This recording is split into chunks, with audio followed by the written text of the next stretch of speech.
¿Qué tal, amigos?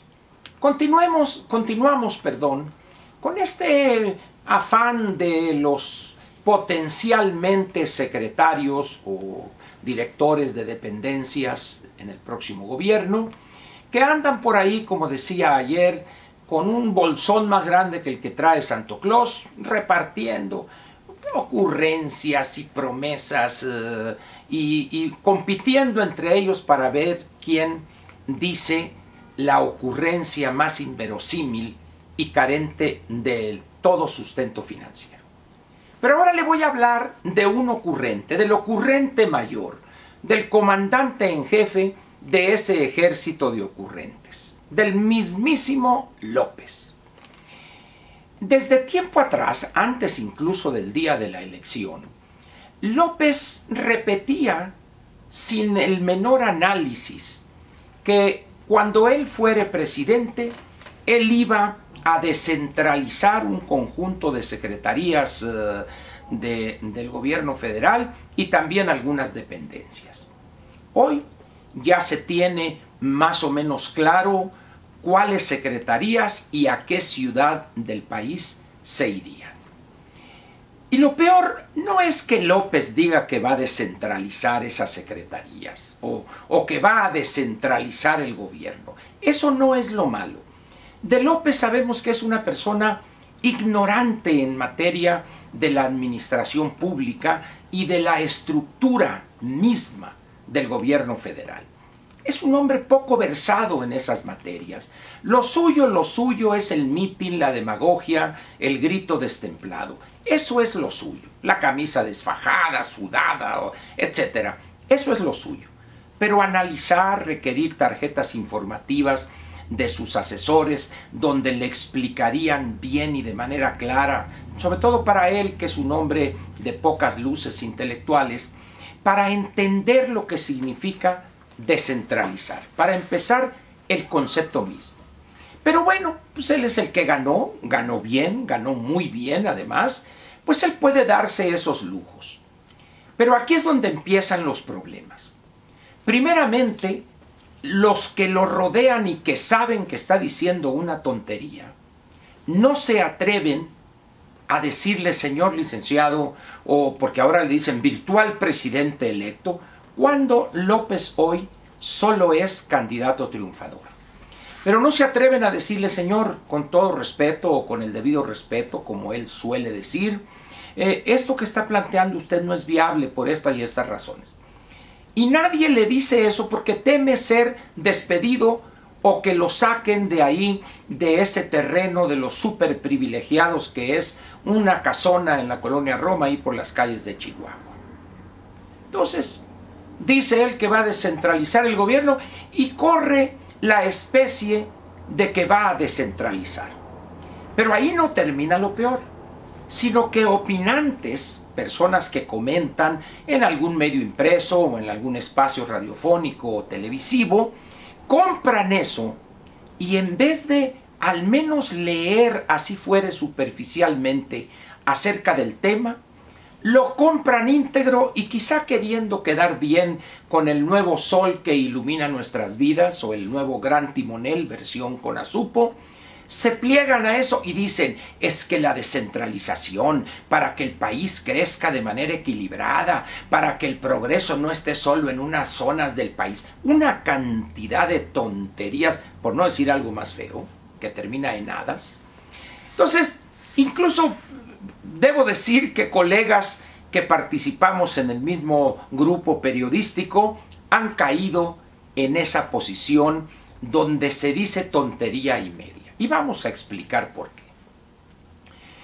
Cuando en la administración pública se habla de descentralizar algo, el concepto está bien claro y definido.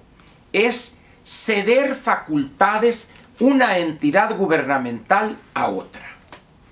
Repito, descentralizar quiere decir ceder, abdicar de una responsabilidad para entregársela a otro orden de gobierno o a otra entidad. Eso es descentralizar.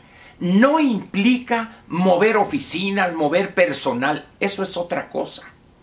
Cuando usted cambia una dependencia de una ciudad a otra, eso se llama desconcentrar, sacar de un lugar céntrico, mandarla a otra parte. Y estas personas, los opinantes a que me refiero, son tan irresponsables intelectualmente hablando, que no se preocupan por entender, repito, que descentralizar tiene que ver con las funciones de un gobierno o de una secretaría.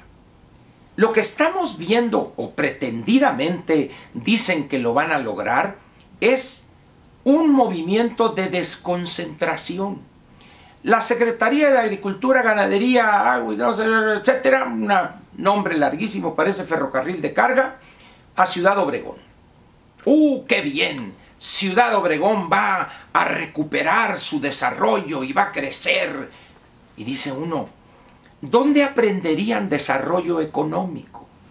¿Alguna vez esos estudiaron cuáles son las causales del desarrollo económico en una región específica? ¿Usted piensa, o es de los que ingenuamente piensan, que el que lleguen 1,000, 2,000, 3,000 burócratas a una ciudad, en este caso Ciudad Obregón y el sur de Sonora, automáticamente el desarrollo de esa región va a florecer? No, no funciona la economía real de esa manera. Y lo peor de todo es que las funciones las seguiría manteniendo la Zagarpa. Dicho de otra manera, estaríamos ante un simple proceso de desconcentración. Agarra usted a algunos burócratas, muchos no se van a querer ir, nomás cuando les digan cuánto tienen que pagar de luz en Obregón, en ese momento van a decir, ahí muere, yo aquí me quedo. Pero vamos a suponer que aceptaran irse, que dijeran, sí, yo me voy a ese calorcito agradable de 45, 46 grados en agosto, tan sabroso ahí en Ciudad Obregón. Muy bien, se van. Pero las funciones que tienen ellos van a seguirlas teniendo. Y si alguien de Yucatán antes tenía que viajar a la Ciudad de México para obtener un permiso, ahora tendrían que ir a Ciudad Obregón. O aquellos de Veracruz, o de Chiapas, de Oaxaca, o de Monterrey, o donde sea, tendrían que ir hasta Ciudad Obregón. ¿Por qué? Porque el gobierno, en lo que se refiere a la Zagarpa, no están proponiendo descentralizar, sino simplemente desconcentrar. Esa gran diferencia es algo tan profundo que exhibe, en primer lugar, la ignorancia de quienes plantean eso, en este caso López, y segundo, lo peligroso de un planteamiento como este, que dejan correr la especie de que con esto hay zonas que porque llegan 1,000, 2,000 o 500 burócratas, automáticamente el desarrollo va a ser parejo en la República. Pues les tengo malas noticias. El desarrollo económico en un país es siempre por definición un desarrollo desigual, porque no todas las regiones tienen los mismos recursos, no todas tienen el mismo atractivo, no todas tienen facilidades para mover carga, etc. No es lo mismo tener un puerto de altura a tener un lugar en el medio del desierto o en el bolsón de Mapimí en Durango.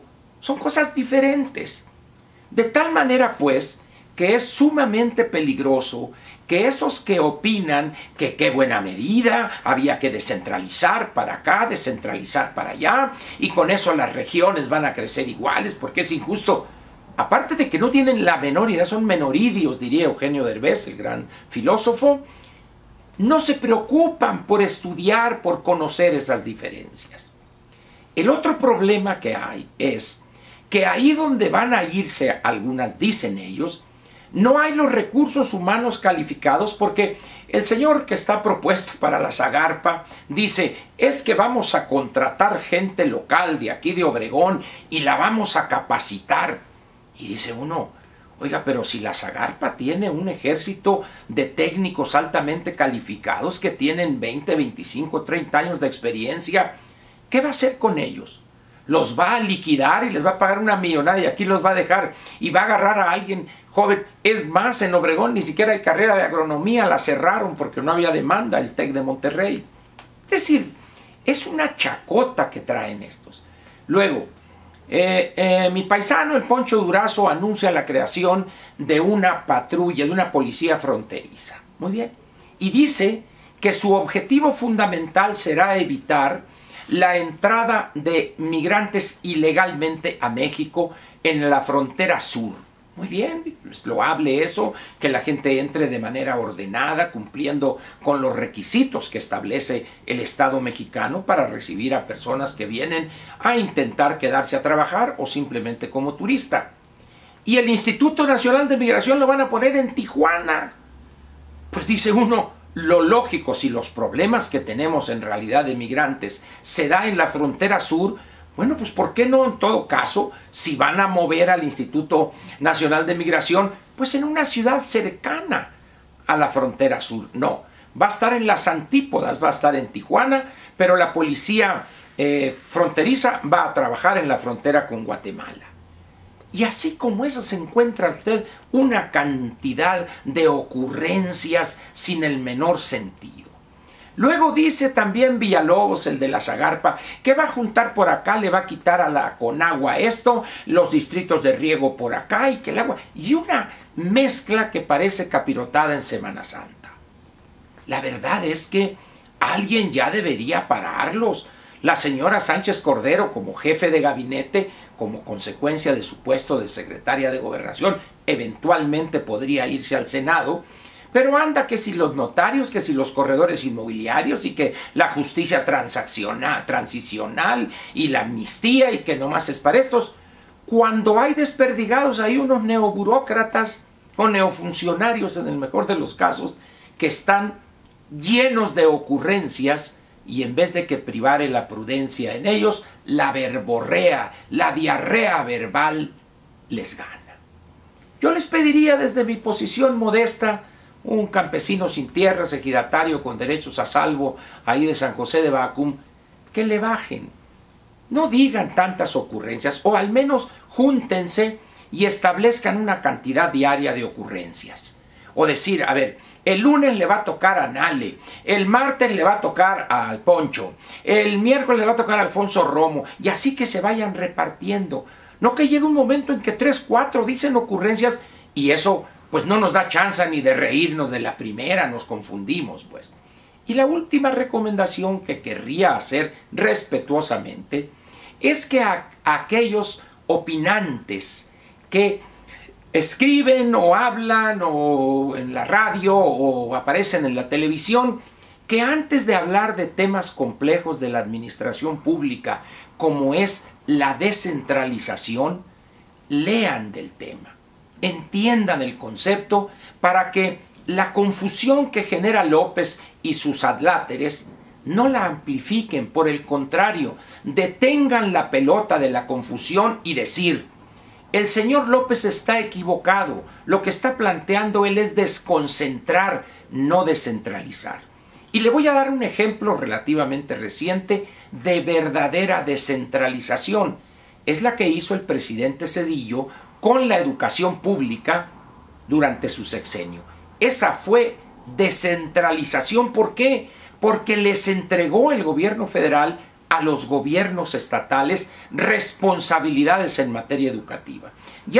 Este gobierno del presidente Peña Nieto ya se los quitó, pero aquel fue un verdadero proceso de descentralización.